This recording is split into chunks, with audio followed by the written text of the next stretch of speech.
Hai, kembali lagi bersama aku. Sesuai judul kali ini, kita akan membahas hal yang sedikit berbeda, yaitu terkait kasus pembunuhan berantai asli Indonesia yang paling mengerikan sepanjang masa. Kasus-kasus pembunuhan berantai yang terjadi di Indonesia mungkin tak sebanyak di negara-negara seperti Amerika dan Jepang. Tapi, meskipun demikian, nama-nama seperti Rian Jombang atau Ahmad Suraji pernah menjadi headline media dunia karena kengeriannya dalam mengeksekusi korban.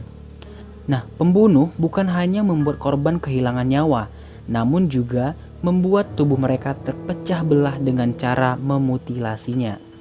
Tindakan pembunuhan seperti ini tentu membuat ngeri banyak masyarakat yang melihatnya. Banyak orang berpikir, bagaimana mungkin manusia tega melakukan perbuatan mengerikan seperti ini, apalagi sampai membuat tubuhnya terpecah belah dengan tidak senonoh. Nah, tapi kita tak pernah tahu apa sih isi kepala para pembunuh berantai ini sampai tega melakukan hal yang sekejam itu. Yang jelas, tindakan yang mereka lakukan benar-benar menerjang batas-batas kemanusiaan dan hukum, seperti tak memperlakukan manusia seperti manusia selayaknya. Nah, kali ini kita akan membahas 7 kasus pembunuh berantai yang paling mengerikan dalam sejarah hukum di Indonesia. Salah satu pembunuh berantai asli Indonesia yang namanya melambung tinggi adalah Rian Jombang. Banyak orang menyebutnya dengan Rian Jagal. Nah, pria ini berumur 44 tahun dan telah mengakui kejahatannya, yaitu membunuh sekitar 11 orang di 2 tempat yang berbeda. Pertama, melakukannya di Jombang, dan yang kedua dilakukan di Jakarta. Orang yang dijadikan korban kebanyakan adalah orang yang menyakiti hatinya. Rian akan dengan sangat tega memukul korbannya hingga mati, bahkan memutilasi sampai membakar korban. Sebagian besar korban yang telah dibunuhnya ditemukan dalam lubang galian di belakang rumah Rian yang berada di Jombang. Nama Rian semakin mencuat ketika diketahui bahwa ternyata ia merupakan penyuka sesama jenis. Beberapa korban yang dibunuhnya ternyata juga merupakan seorang pria yang orientasi seksualnya sama dengan Rian. Setelah Harry yang merupakan korban mutilasi pertama yang ditemukan, polisi menemukan korban mutilasi lainnya, salah satunya bernama Ariel. Rian kemudian menunjukkan lokasi kuburan Ariel, dan di kuburan tersebut ditemukan juga mayat-mayat lainnya. Motif Rian saat membunuh dan memutilasi Harry adalah kecemburuan, sementara 10 korban mutilasi lainnya dibunuh karena motif materi.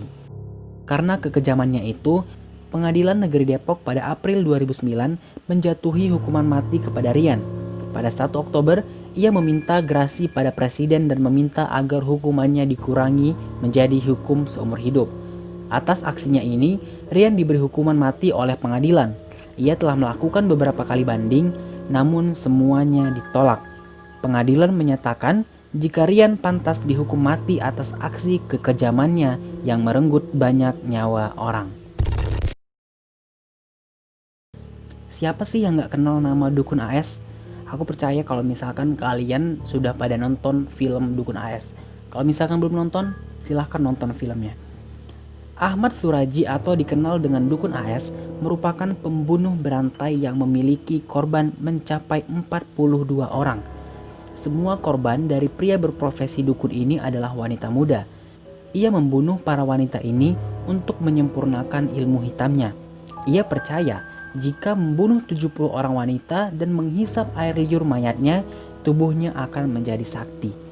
Nah, ajaran ini diperoleh Ahmad Suraji dari ayahnya ketika ia baru berusia 12 tahun.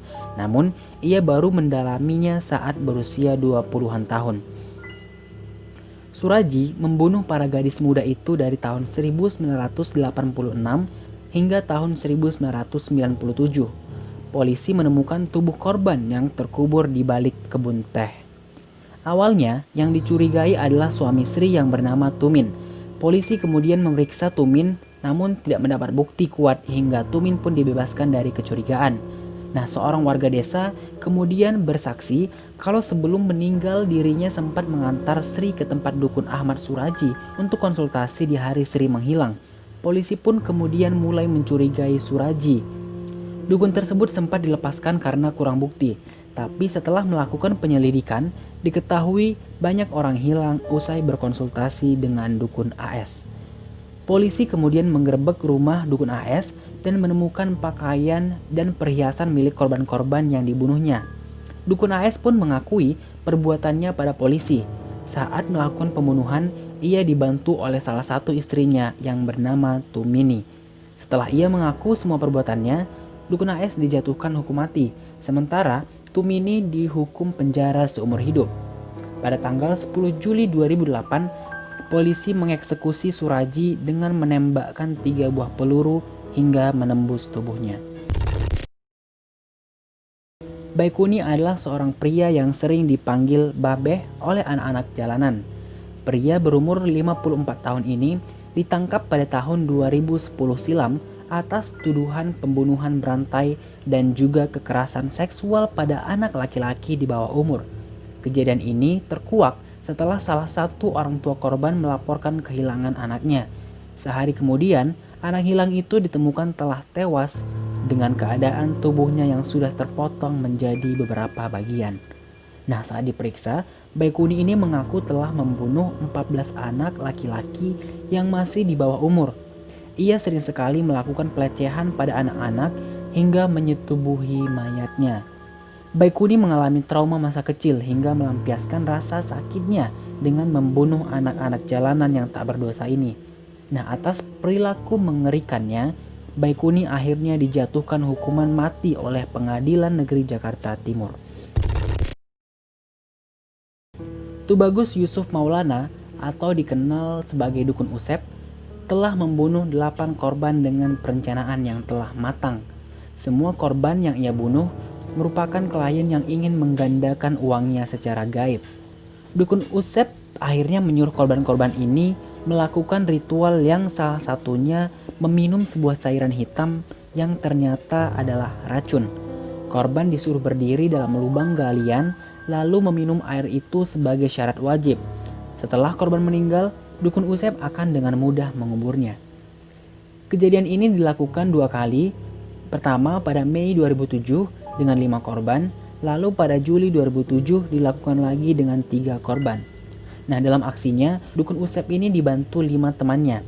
Mereka berhasil menggondol uang puluhan juta yang awalnya akan digunakan korban untuk proses penggandaan. Akhirnya, pada Juli 2008, Dukun Usep menerima hukuman mati dengan ditembak oleh Regu Brimob Banten. 3 tembakan di tubuhnya sukses membuat Dukun Usep meninggal dalam 10 menit. Tahun 1996, ada sosok yang sangat kejam, yaitu memutilasi anak-anak di bawah umur. Pelakunya adalah pria bernama Siswanto alias Robert Gedek. Ia memutilasi 12 anak di bawah umur seorang diri dan kemudian membuang potongan tubuh mereka ke beberapa tempat diantaranya Pondok Kopi, Jakarta Timur dan sekitar rawa-rawa bekas Bandara Kemayoran, Jakarta Pusat. Siswanto tega membunuh 12 anak laki-laki berusia 9-5 tahun dengan kejam. Ia tak segan-segan melakukan kekerasan seksual, kemudian membelah perut korban hingga terbuka. Setelah itu, Siswanto akan meminum darah korbannya dan memutilasi tubuhnya untuk menghilangkan barang bukti. Hal mengerikan ini dilakukan oleh Siswanto mulai tahun 1994 hingga korban terakhir ditemukan pada Juli 1996. Pria yang akhirnya meninggal tahun 2007 silam di Nusa Kambangan ini mengaku sangat menikmati aksinya. Ia bahkan kerap mengambil beberapa bagian tubuh korban untuk disimpan sebagai kenang-kenangan. Dari catatan Polres Jakarta Pusat dan Jakarta Timur, dari 12 korban yang dimutilasi, hanya 8 korban yang jenazahnya berhasil ditemukan. Saat diperiksa polisi, Robert Gedek mengaku dirinya tidak sadar telah melakukan perbuatan itu. Karena kekejamannya itu, ia pun dijatuhi hukuman mati.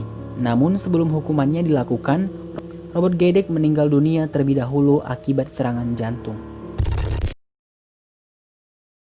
Rio Martil sebenarnya memiliki nama asli Antonius Rio Alex Bulo. Ia melakukan pembunuhan berantai terhadap 4 orang yang diketahui memiliki rental mobil. Dalam aksi pembunuhan yang dilakukannya, Rio selalu menggunakan martil hingga semua korbannya tak bernyawa lagi. Sejak itulah julukan Rio Martil melekat pada dirinya. Rio divonis mati oleh Pengadilan Negeri Purwokerto pada tahun 2011 dan dijebloskan ke penjara Nusa Kambangan. Di dalam sel tahanannya, ternyata sikap Rio tak juga berubah. Sembari menunggu kematiannya, ia justru mencabut nyawa Iwan Zulkarnain pada tahun 2005. Kali ini korbannya adalah teman satu sel tahanan yang juga merupakan guru mengajinya sendiri. Korban terakhir Rio ini merupakan tersangka kasus korupsi. Berselang 3 tahun kemudian, Rio akhirnya menghadapi hukumannya. Ia tewas setelah satu regu tembak membombardir tubuhnya hingga tak bernyawa lagi. Akhirnya, Rio Martil dieksekusi dengan ditembak pada tanggal 8 Agustus 2008. Garibaldi Handayani adalah anggota kepolisian Polda Jambi. Ia dituduh telah melakukan pembunuhan terhadap 7 orang selama 6 tahun terakhir bertugas di Jambi. Garibaldi ditangkap setelah korban terakhirnya ditemukan polisi dengan keadaan terbakar dan ada tembakan di kepala. Korban berjenis kelamin perempuan ini ternyata adalah istri muda Garibaldi yang pergi dari rumah orang tuanya beberapa hari sebelum ditemukan dalam bentuk mayat. Awalnya, Garibaldi menyangkal segala tuduhan. Tapi setelah semua bukti diungkap, Garibaldi tak bisa mengelak lagi. Ia akhirnya membuka semua identitas korban yang pernah ia bantai hidup-hidup. Pihak kepolisian yang menangani kasus ini mengatakan jika Garibaldi adalah pembunuh berdarah dingin. Atas segala aksi kejam yang dilakukannya, ia mendapatkan ganjaran hukuman mati. Wow, bagaimana menurut kalian? Satu kata untuk mereka semua, keji. Nah, dari semua kasus-kasus ini, semoga tidak hanya menjadi bahan tontonan bagi kita semua. Semoga ada hal-hal positif yang dapat kita petik di video ini. Semoga kalian suka video ini. Jangan lupa klik tombol like dan subscribe channel ini untuk mendapatkan video-video menarik lainnya. Komen di bawah untuk rekomendasi cerita selanjutnya. Terima kasih.